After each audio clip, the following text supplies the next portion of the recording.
오늘부터 4주간 동안 대림절이 시작됩니다. 대림절, 대강절, 여러 이름으로 부르지만 그 의미는 2000년 전에 오신 아기 예수의 탄생을 기념하며 거기서 그치는 것이 아니라 장차 다시 오실 재림 예수를 기다리는 마음으로 맞이하는 절기입니다.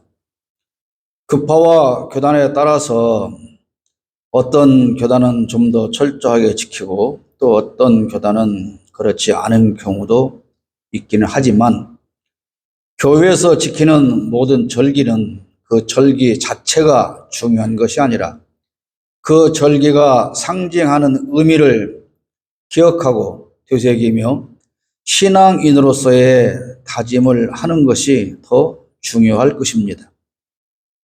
사실 성탄절도 예수께서 태어난 그날이 아니므로 모든 절기는 우리가 정해서 지키는 것이고 그 의미를 잊지 말자는 것이 중요한 것입니다. 예수님은 빛으로 오셨습니다. 요한복음은 시작하면서부터 예수님을 창조해 주시며 참 빛으로 소개하고 있습니다. 그리고 요한복음 12장 46절에서 나는 세상의 빛으로 왔다라고 예수님께서 직접 선포하십니다. 나는 빛으로 세상에 왔나니 무릇 나를 믿는 자로 어둠에 거하지 않게 하려 함이로다. 예수님께서 유대 땅 베들레헴의 마부간에서 태어나셨을 때 동방의 박사들은 독특한 빛을 발하는 그 별의 인도를 받아서 예수님께 나와 황금과 유향과 몰약을 예물로 드리며 경배하고 돌아갔습니다. 그리고 목자들은 밤을 밝히는 환한 영광의 밝은 빛 가운데 아기 예수의 탄생 소식을 듣고 달려와서 하나님을 찬양하고 돌아갔습니다. 동방 박사들에게 보였던 특별한 빛을 발하는 별, 그리고 한밤중 목자들에게 임한 환한 영광의 빛은 이 땅에 아기 예수님께서 빛으로 오셨음을 상징하는 것입니다. 오늘 본문에서도 빛에 대하여 말씀하십니다. 8절에 너희가 전에는 어둠이더니 이제는 주 안에서 빛이라. 빛의 자녀들처럼 행하라. 분명한 것은 우리는 지금 빛이지만 그 이전에는 어둠이었다는 것입니다. 우리가 어둠이었던 시절이 있었다. 그렇게 말씀을 하는 것이지요. 그럼 어둠이었던 우리가 언제부터 어둠이 아니고 빛이 되었느냐? 그렇게 묻는다면 그 답은 당연히 예수님께서 이 세상에 오신 다음부터 우리는 어둠이 아닌 빛이 되었다. 그런 것이지요. 그렇다면 지금 우리는 당연히 빛이 되었다는 말씀이고 우리는 주 안에서 빛이 된 것입니다. 중요한 성경 말씀이 이어집니다. 그러면 빛의 자녀들처럼 행하고 있느냐? 너희는 과거에 어둠이었고 이제 예수께서 오심으로 우리는 빛이 되었는데 그러면 너희는 그 빛의 자녀들처럼 지금 살고 있느냐? 그런 것이지. 우리는 지금 주 안에서 빛이 되었는데 빛의 자녀들처럼 행하며 살고 있느냐? 우리가 빛의 자녀로 살고 있다면 그러면 이 세상은 어둡지 않고 밝은 빛으로 가득해야 되는 것 아니냐? 그런 말씀이 됩니다. 오늘 우리가 읽은 이 본문 앞에서 성경은 하나님을 본받는 자가 되고 사랑 가운데 행하라고 2절에서 말씀을 하십니다. 그리스도께서 너희를 사랑하신 것 같이 너희도 사랑 가운데서 행하라. 그러니까 다시 말씀드리면 우리는 예수께서 오심으로 주 안에서 빛이 되었기 때문에 빛의 자녀로 살아야 하는데 그것은 곧 사랑 가운데서 행하는 것이라는 말씀인 것입니다. 더 간단히 줄이면 예수님께서 오신 것은 우리가 사랑 가운데서 행하게 하려 하심이다. 그렇게 간단히 축약할 수가 있습니다. 즉 예수 믿는 사람은 사랑을 행하며 살아야 하고 그것이 예수께서 이 땅에 오신 이유다라는 결론이 되는 것이지요. 그렇다면 오늘부터 시작하는 이 대림절 기간에 우리가 생각해 봐야 할 것은 우리가 성탄을 축하하고 다시 오실 예수님의 재림을 기대하면서 사는데 그러면 과연 우리는 사랑으로 행하며 살고 있는 삶인가 하는 것입니다. 그럼 사랑한다는 것은 어떤 삶을 말하는 것일까요? 3절에 말씀하고 있습니다. 음행과 온갖 더러운 것과 탐욕은 너희 중에서 그 이름조차도 부르지 말라. 이는 성도에게 마땅한 말이라. 음행과 온갖 더러운 것은 자칫하더라도 가장 멀리할 것은 탐욕이다. 그런 말씀입니다. 예수께서 오심으로 빛에 거하게 되고 빛을 행하며 살아야 될 우리가 가장 중요한 것은 사랑하며 사는 것인데 그 사랑하며 사는 것은 무엇이냐? 탐욕을 버리는 것이다. 그런 말씀입니다. 사랑과 탐욕이라는 단어가 어떻게 연결되는 것일까요? 우리가 남의 것을 훔치고 빼앗는 것은 탐욕 때문입니다. 그런데 이웃을 사랑한다면 내 탐욕 때문에 내 이웃의 것을 탐내거나 빼앗지 않을 것 아닙니까?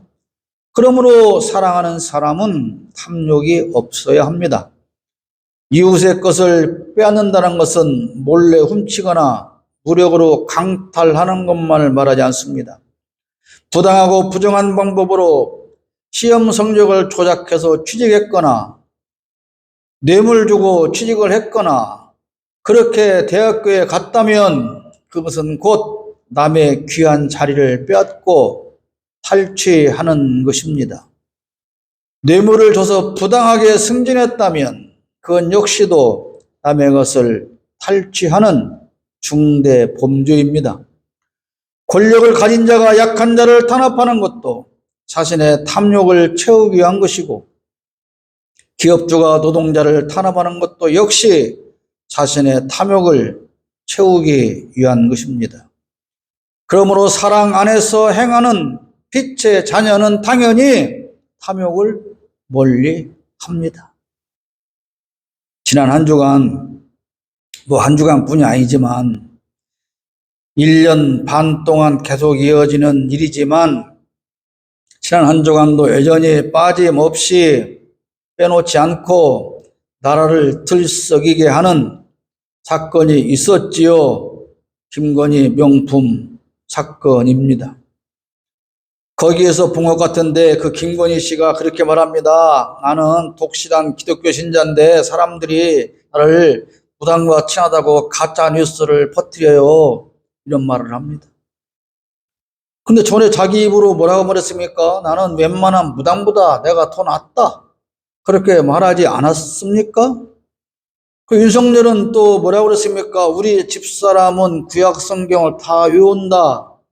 그렇게 말하기도 했지 않습니까? 그런데 우리가 볼 때 과연 그녀는 독실한 기독교인처럼 보일까요? 보입니까?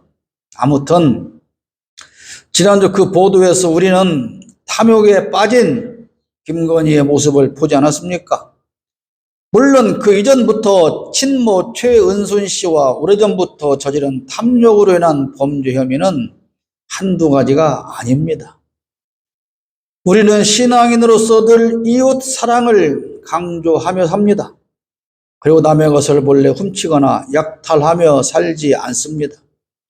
그리고 연말이 되면 이웃 돕기에 성금을 내고 김장 봉사를 하고 연탄 봉사도 하면서 주의 사랑을 실천하는 보람을 느끼며 아이들도 그런 일에 참여를 시켜서 그들이 봉사하고 사랑하는 것을 배우며 그런 삶이 얼마나 행복한가 하는 것을 직접 체험하기도 합니다. 그러나 딱 거기까지입니다. 성공과 승진과 출세를 위해서는 수단과 방법을 가리지 않습니다. 자녀들에게도 경쟁에서 살아남고 남보다 더 빨리 출세하는 법을 가르쳐 줍니다. 그래서 초등학교에 들어가면서부터 의대반이라고 하는 특별한 반을 편성해서 과외 수업을 받지 않습니까? 한 달에 800에서 1000만 원씩 가는 학원비를 내면서 그렇게 특별한 교육을 받는 사람도 있다고 하는데, 그렇게 많은 돈을 들여서 사는 그 사람들이 모은 그 돈은 과연 어떻게 벌어들인 돈일까요? 편법과 불법을 동원해서 자기의 목표에 도달하면 그것이 곧 하나님의 은혜라고 말하고 생각합니다. 하나님께 헌금하려고 도둑질을 할 수는 없는 것 아닙니까? 가난한 부모가 자식에게 선물 사주려고 남의 것을 훔치거나 뺏을 수는 없는 것 아닙니까? 그런데 우리는 하나님과 이웃을 사랑해야 한다고 늘 말하면서 다른 교인들을 빼다가 전도했다며 자랑하고 전도왕으로 상을 받는다면 과연 그것은 탐욕이 아니냐? 그런 말씀입니다. 이율 배반적인 삶이 아니냐? 그런 말입니다. 어떻게 사랑과 탐욕이 함께 내 안에 존재하고 그 말을 동시에 할 수 있으며 어떻게 두 행동을 동시에 할 수 있느냐? 그런 말입니다. 우리는 많은 시간 기도한다고 하지만 사실은 자신의 탐욕을 채우기 위한 기도가 대부분 아닙니까? 이 땅에서는 기독교인만이라도 탐욕을 버리고 산다면 이 나라는 훨씬 더 공의롭고 정의로운 사회가 되었을 것입니다. 수많은 문제를 일으키고 국민으로부터 지탄받고 손가락질 받던 그 유명한 정치인이 어느 날 보니까 대형 교회의 장로더라. 그런 것이 밝혀지면서 우리를 당혹스럽게 하는 일이 참 많지 않습니까? 사랑 가운데서 행한다는 것은 누추함과 어리석은 말을 버리는 것입니다. 오늘 사절 말씀에 누추함과 어리석은 말이나 희롱의 말이 마땅치 아니하니 오히려 감사하는 말을 하라. 윤석열 씨가 대통령이 되기 전에 측근들과 대화한 그 녹취록이 돌아다니면서 많은 국민을 당황하게 하고 있지 않습니까? 대통령이 되어서도 그의 말은 한없이 거칠고 저렴합니다. 대통령실 안에서조차 고함과 욕설과 부부싸움하는 소리들로 늘 소란하다고 하지 않습니까? 심지어 외국에서 정상회담을 하는 가운데서도 늘 말실수하고 저렴한 말을 함으로 인해서 국민의 자존심을 짓밟기도 합니다. 앞에서도 말씀드린 것처럼 지난주 김건희 씨가 어느 목사로부터 명품 선물을 받기 전에 나눈 카톡 대화를 보면서 또 대화가 녹음된 음성 파일을 들으면서 어법에도 안 맞고 논리도 없고 온통 비문이 섞인 것을 보고 들으며 우리는 아연 실색하지 않았습니까?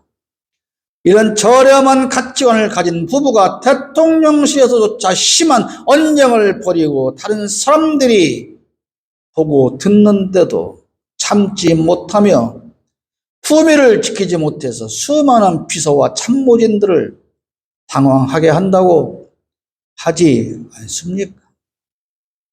김건희 씨가 그렇게 말하지 않아요? 내가 이 자리에 올라와 보니까 국민만 생각하게 돼요. 대통령의 자리가 그런 거예요. 내가 남북 통일을 5년 내에 시킬 거예요. 북한 주민을 수용할 거예요. 여러분, 다른 말은 시간 없으니 관두고 북한 주민을 수용한다는 말이 무슨 뜻인 줄 아십니까? 북한 땅에서 전쟁이 발생했을 때 그 피난민이 된 북한 주민을 우리가 수용하겠다, 받아들이겠다 그 말인 거예요. 남과 북이 전쟁을 하든 북한이 일본과 전쟁을 하든 어쨌든 그 북한의 땅에 살고 있는 주민들이 우리 동포가 난민이 되었을 때 우리가 그를 수용하겠다는 뜻이 그런 전시 정책으로 우리 국가 정책입니다. 그것을 지가 뭔 알기나 하고 그게 하는 말입니까? 기가 막혀서 정말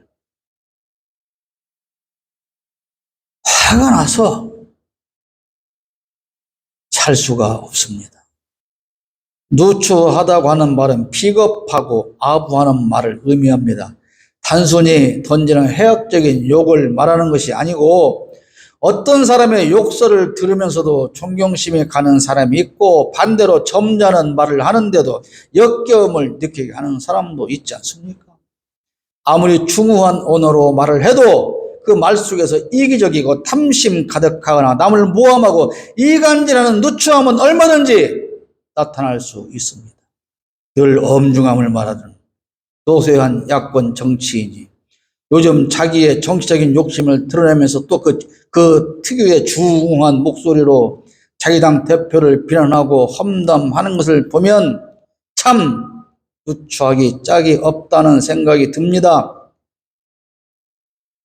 경쟁자가 지가 욕하는 그가 범죄자인 것처럼 헛소문을 퍼뜨려서 수많은 수사를 받게 하고 기소하여 재판받게 해놓고서 이제는 그 사람이 재판받아 다니느라고 어떻게 총선을 이끌 수 있겠냐라고 말하는 그 사람 역시 기독교인입니다.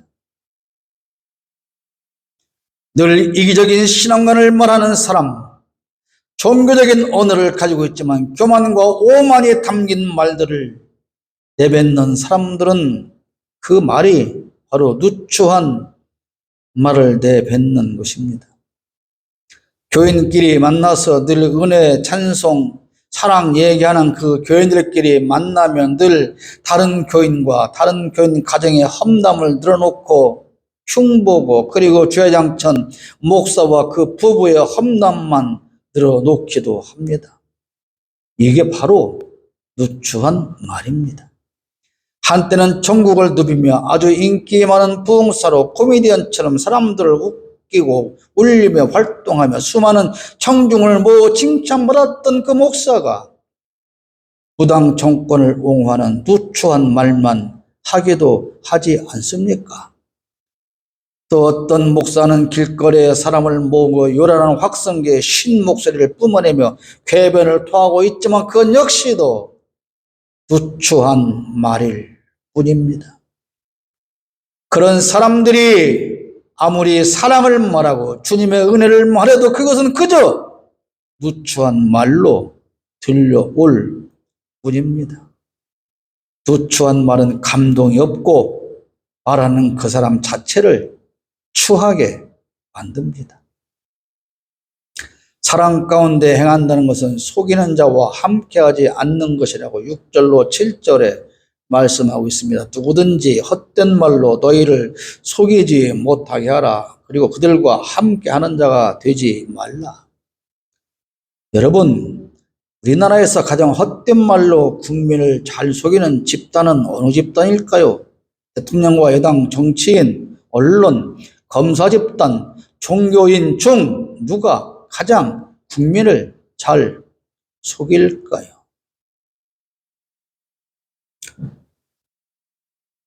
제가 보기에는 순위를 매길 필요 없이 다 같은 도끼인 객긴으로 보입니다.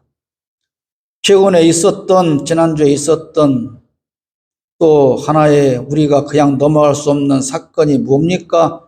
부산 엑스포 유치 실패였지요.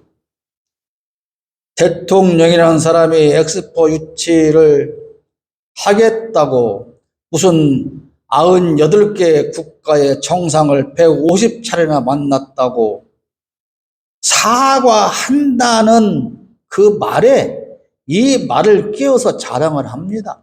내가 유치하기 위해서 98개 정상을 150차례 만났는데도 불구하고 이것이 실패했으니 이거 내 탓입니까? 아니지 않습니까? 그 얘기를 하는 것이죠. 그거를 사과한다고 하는 건 아닙니까?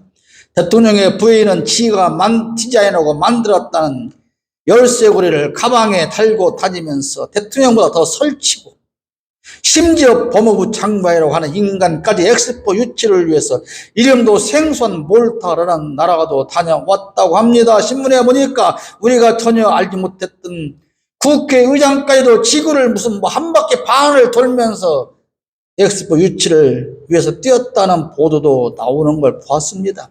발표 당일날 조선일보는 51대 49로 우리가 근소하게 지고 있어서 2차 투표에서는 반드시 뒤집을 수 있다고 보도했고,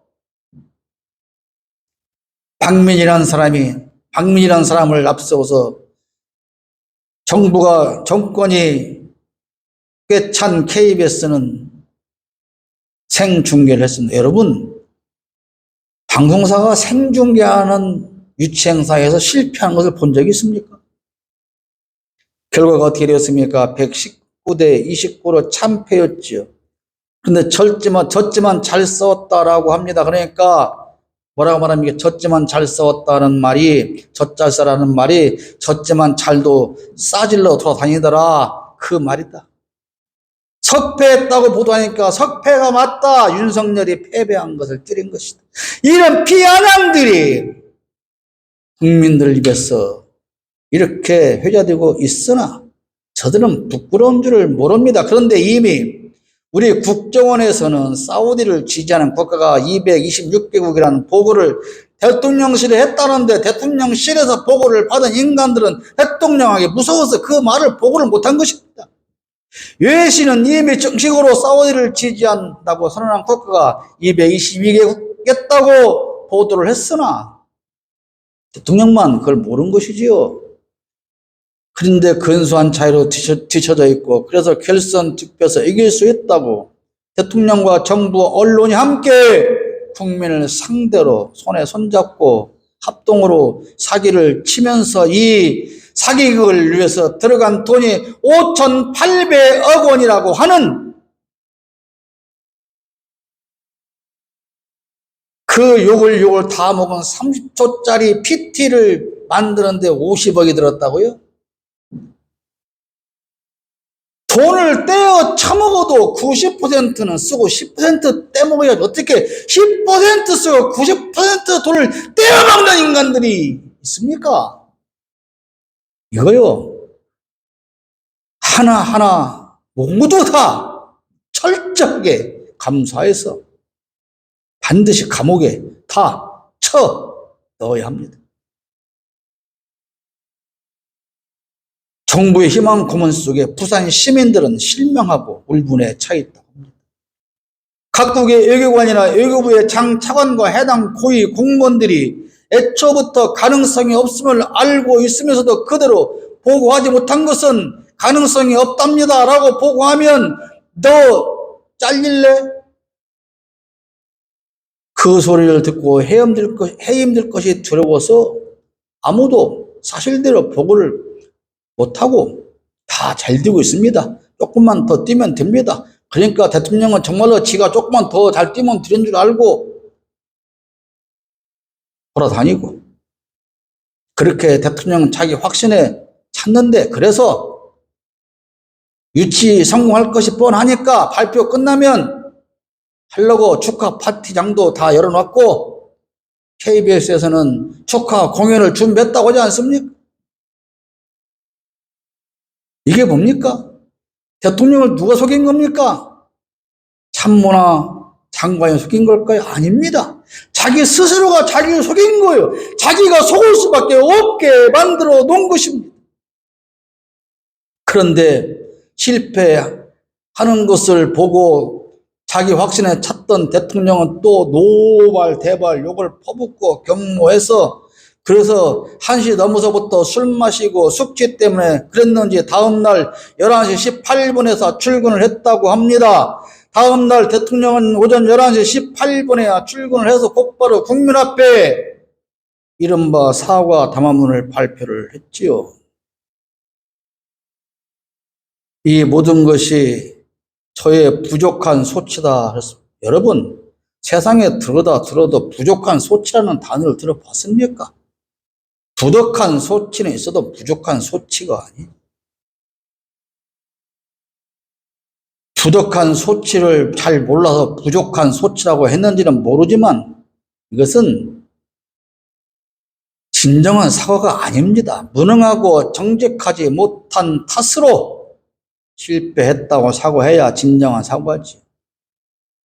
그렇게 보고를 받은 적이 없다. 나는 98개국에 150차례 이상의 정상을 만나서 열심히 돌아다니고 했는데 제대로 보고를 하지 않았. 그 사람들 탓이다. 또 전 정부에서 미리부터 준비하지 않은 탓이다. 사과하지만 사과가 아니고 그 사과문을 읽어 내려간 것은 실망한 부산 시민들로부터 총선 때 표가 우수수 날아갈 것이기 때문에 그에 겁나서 한 것이죠.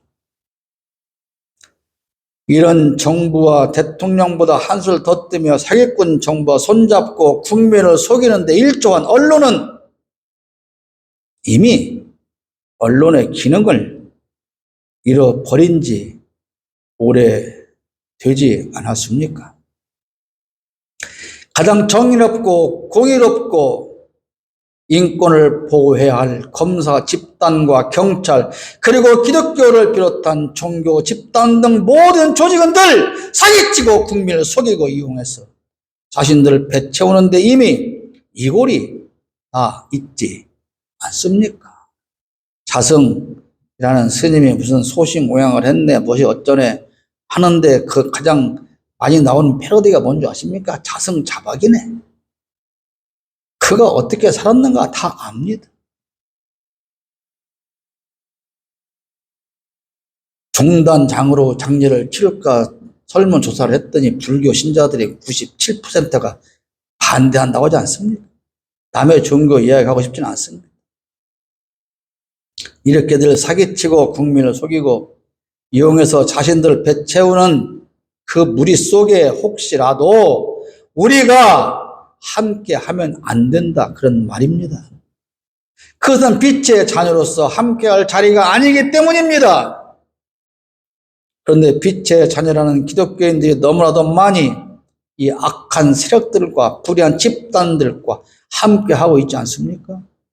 그래서 세상은 빛을 잃고 캄캄한 세상이 된 것입니다. 빛의 자녀들로 채워진 교회당조차도 교회 안에서조차도 캄캄한 것밖에 없지 않습니까? 캄캄한 세상에 들어가 살면서 세상이 어둡다고 탄식하는 빛을 잃은 기독교인들이 얼마나 많습니까? 빛의 열매는 착하고 의롭고 진실하게 사는 것이라고 9절에 말씀합니다. 빛의 열매는 모든 착함과 의로움과 진실함에 있느니라. 최소한 기독교인이라면 이런 삶을 살아야 하지 않겠습니까? 그렇게 사는 것은 주님을 기쁘게 하는 삶이어야 합니다. 10절에 주를 기쁘시게 할 것이 무엇인가 시험하여 보라. 여러분, 기독교인이라면 빛의 열매라면 착하고 의롭고 진실하게 살아야 하는데 예수님을 기쁘시게 할 것이 무엇인지 여러분 고민해 보고 생각해 보았습니까? 우리가 어떻게 사는 것이 주님을 기쁘게 하는 삶일까요? 그것을 이 대림절을 맞으며 이 땅에 오신 예수님은 누구를 만났고 어떤 말씀을 하셨는지 생각해 보면 그 답이 됩니다. 이 땅에 오신 예수님이 권력자를 만났습니까? 부자와 만났습니까? 정치인과 만났습니까? 그렇지 않습니다. 그런데 왜 우리는 권력자를 만나고 부자를 만나고 정치인을 만나려고 합니까? 이 땅에 오신 예수님은 가난한 자와 소외된 자와 병든 자를 만났습니다. 그런데 왜 우리는 가난한 자를 외면하고 소외된 자를 외면하고 병든 자를 외면하면서 입으로 사랑을 말하고 십자가를 말합니까? 예수님은 그러면서 자기 몫의 십자가를 지고 주님의 뒤를 따르며 이웃을 사랑하라고 우리를 가르쳐 주셨지 않습니까? 오늘 이런 가르침에 맞는 삶을 사는 기독교인이 없기에 화려하게 장식한 성탄 트리는 아름답게 교회에서 길거리에서 환한 불빛을 내뿜고 있지만 세상은 한없이 캄캄한 것입니다. 빛의 자녀인 우리가 빛의 자녀로 살지 않기 때문에 이 세상은 지금 이렇게 캄캄한 밤을 맞고 있습니다.